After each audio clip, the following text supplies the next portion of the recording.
Bonjour à tous et bienvenue dans votre nouvelle émission La Pause Culture. Vous aimez l'art, les expositions? Alors cette émission est faite pour vous. Chaque semaine, nous partirons à la rencontre d'un artiste qui nous parlera de son histoire et de ses œuvres. Vous connaîtrez également notre coup de cœur de la semaine et enfin, vous connaîtrez tous les bons plans pour occuper vos week-ends. Cette semaine, nos journalistes se sont rendus à l'atelier Willy à Saint-Dié-des-Vosges qui fêtera prochainement ses 2 ans. Artiste dans l'âme, ce peintre nous a inspirés. Mais pour connaître son histoire, ne bougez pas, c'est juste après ça.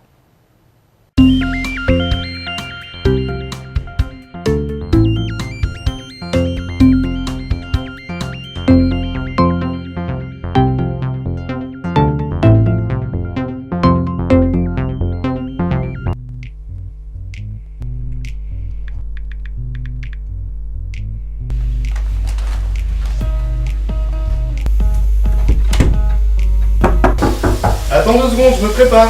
Tu crois que c'est plus important que l'accident de mamie? Bon. Qu'est-ce qu'il y a encore?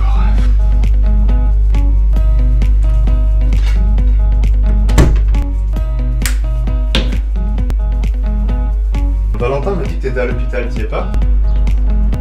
Enfoiré.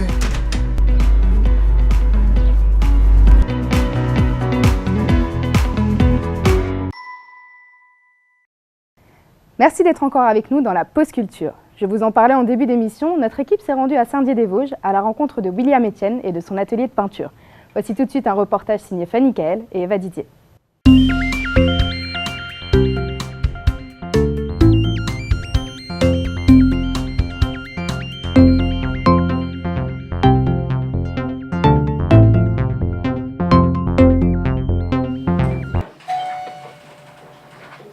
Ok, super. Ah, monsieur, tu as le droit d'aller sur la vidéo. C'est en 2005 que j'ai fait ma première toile, même si 12 ans se sont écoulés. Il y a toujours un regard, je dirais, on ne regarde pas son travail avec perfection, heureusement d'ailleurs.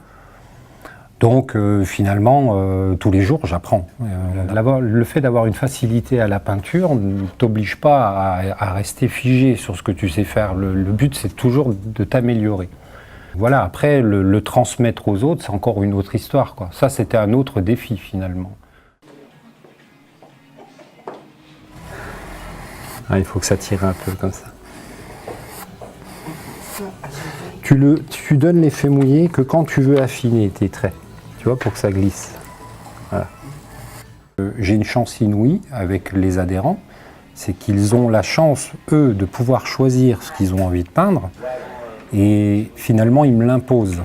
Donc une fois encore, ça reste un défi. Quand ils font un choix, je me dois d'y réfléchir avant eux, de manière à ce qu'eux puissent réaliser leur toile. Tu refais la même teinte, mais simplement parce que là, tu vas être reparti pour passer 2 couches. Il y a des peintures où je vais me sentir plus à l'aise. S'ils font des choix animaliers ou portraits, c'est sûr que là, je vais me sentir dans mon domaine. Mais quand on rentre dans des peintures un peu plus contemporaines, il y a quand même une réflexion.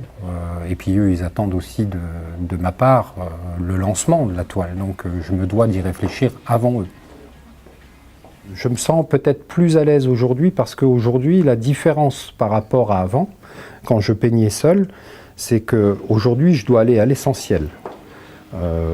Alors l'essentiel, ça ne veut pas dire bâcler le travail, mais ça veut dire qu'un simple geste peut leur montrer qu'on va apporter de l'ombre, de la lumière, et ça permet, enfin pour moi personnellement, ça permet d'améliorer aussi mes techniques, même si eux ne s'en rendent pas compte finalement.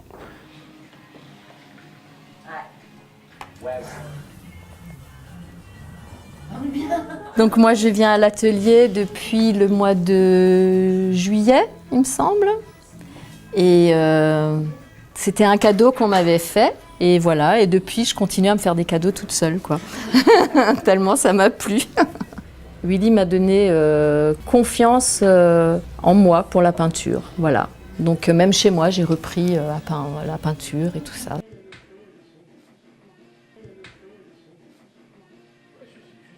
Il est très présent, très patient, il m'a beaucoup appris. Et voilà. Si on en est là tous aujourd'hui, c'est grâce à lui. Alors, je suis arrivée à l'ouverture de l'atelier en mars 2016. Je voulais faire une toile, je voulais faire Marilyn Monroe. J'avais dit, je fais cette toile et j'arrête. Et je n'ai jamais arrêté, en fait. J'ai pu rencontrer, moi, dans ma carrière artistique, beaucoup de personnes qui avaient le désir de peindre, mais qui ne s'en sentaient pas capables parce que tout simplement, ils n'étaient pas épaulés ou ils pensaient au fond d'eux qu'ils n'en étaient pas capables. Donc ça a été, je pense, le défi de l'atelier au lancement. Aujourd'hui, l'atelier tourne, on est à peu près 98, à peu près 60 et quelques dans mon atelier peinture. L'atelier, on a quand même créé une section de 6-10 ans, parce qu'à cet âge-là, je pense qu'on est plus dans la découverte. Et puis, c'est un âge où il se lasse très vite. Prends le pied là-bas, hop, et viens par là, avec le pied que tu voulais, ici. J'effectue des activités avec les enfants pour la mairie et aussi à l'atelier Willy. On développe l'imaginaire, la créativité des enfants, on passe des moments géniaux parce que les enfants sont d'une imagination débordante. C'est un moment de détente pour eux. La peinture, la création d'objets, on travaille beaucoup avec la récupération de matériel, donc je les sensibilise aussi à la récupération, au développement durable, donner une deuxième vie à des objets qui normalement ils voient leurs parents les mettre à la poubelle. Moi je récupère tout et on crée des objets super sympas, ça leur fait plaisir, ils rentrent chez eux toujours avec des petites créations. Tu fais un pied vert clair, un pied jaune. Appuie le doigt de pied, le gros, le pouce. La semaine dernière, on avait fait un poisson, donc on avait commencé à le plier, le faire, et on ouvrait et on le faisait dangereux. Donc tu le fermes, il est gentil, et après tu l'ouvres, il est dangereux. Tu vois, si tu remets un petit peu de foncé comme ça... Qu'on ait des enfants ou qu'on ait des personnes âgées, ça met un lien. Je ne me serais jamais vu faire des sections finalement. Donc oui, l'atelier il est ouvert à tous, c'est le but. Et c'est d'ailleurs la politique de l'atelier. Atelier, oui. Et pour toute autre information, n'hésitez pas à vous rendre sur notre site internet dans la rubrique Info. C'est déjà la fin de cette émission. Je vous remercie à tous de votre fidélité et vous laisse en compagnie de Tatiana Silva pour la météo. Quant à moi, je vous retrouve la semaine prochaine pour un nouvel épisode de la Pause Culture qui vous réserve encore plein de surprises. À très vite.